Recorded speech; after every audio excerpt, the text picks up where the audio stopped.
qui bloque le passage de la phase solsticiale à la phase équinoxiale, c'est que le leadership sera beaucoup plus centralisé.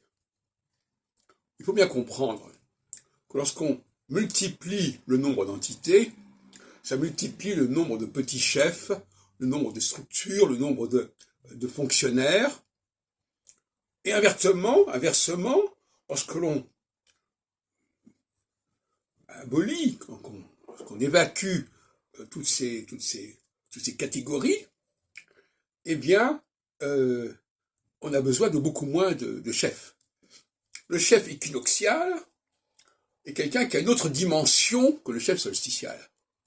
Le chef équinoxial, il a une capacité de couvrir un champ très large de possibilités, d'aller très en profondeur dans les choses, pour trouver justement le dénominateur commun, alors que le chef solsticial, lui, il reste dans les superstructures, il reste dans un petit service, ceci, cela, ça n'a pas la même envergure.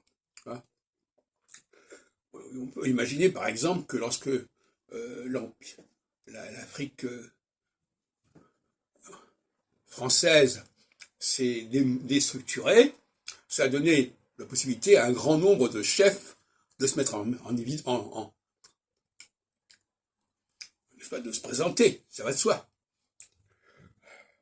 Donc la solsticialité, c'est l'occasion rêvée de multiplier le nombre de responsables.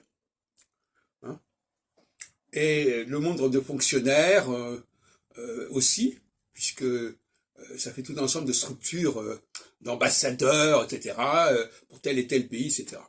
Et inversement, l'équinoxialité va limiter de façon drastique cette multiplicité de responsables à toutes sortes de niveaux, de fonctionnaires, de chefs locaux, etc. Donc, la socialité, c'est le girondisme.